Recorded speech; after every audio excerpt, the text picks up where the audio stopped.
go up high enough, the gravity gets less and less, and the air gets less and less dense to the point that you just pop out of the atmosphere of the Earth and into the absolute vacuum of space, which is 0 G. But this doesn't exist. There is no point where you... So try to explain the 0 G again. Okay.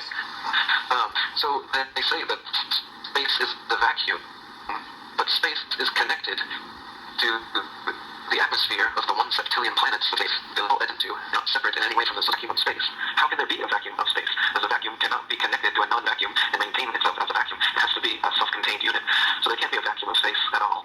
And they can't move through a vacuum of space. If there really was, using thrusters on a rocket wouldn't thrust you to the moon. It would just spin your space vehicle uncontrollably like a gyroscope in 360-degree motion. You'd never go anywhere.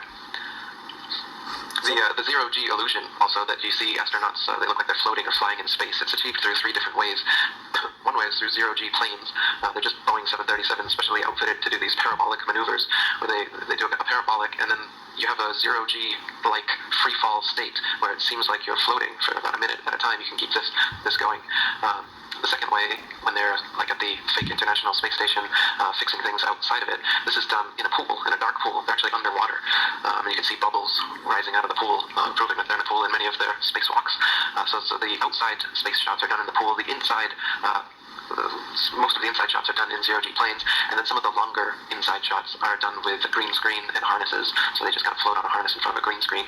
And with these 3 methods, they're able to produce the 0 G effect that everybody thinks is them floating around in space.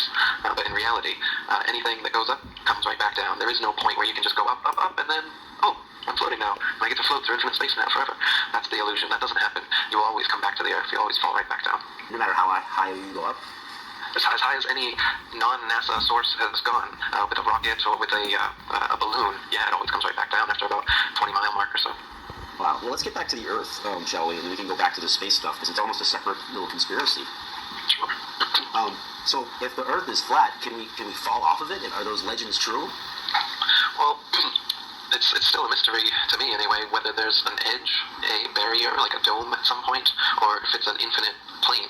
So the flat Earth model the ball Earth model has Antarctica on the bottom of the ball.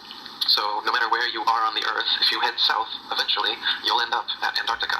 Now that's true on both models, because in the flat Earth model, Antarctica is surrounding us 360 degrees, enclosing all the oceans, holding them in. And it's a wall. The Antarctica is literally a wall, and then an ice plateau beyond it, which encloses the oceans. And early explorers tried to find an inlet through the ice wall, like James Clark and Captain Cook and...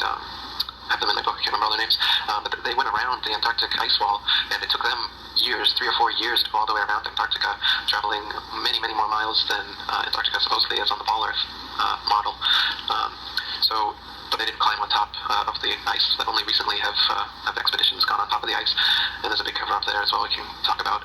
So as far as public information, we don't know how far along the Antarctic ice you can go, whether you'd be going for a while and then you'd get to an edge and, like you said, fall off into space, or whether there's a barrier or a dome of some sort, as many cultures believe, or whether it's an infinite plane and it's just snow, ice, wind, and darkness forever.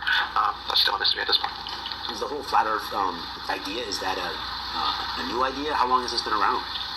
Now, the flat Earth was worldwide for thousands of years before this spinning ball Earth came around. The first person to think of the spinning ball Earth was also the first Freemason, Pythagoras of Samos. Most Freemasons trace their ancestry, if you go back to Pythagoras as being the first Freemason. And that was 2,500 years ago.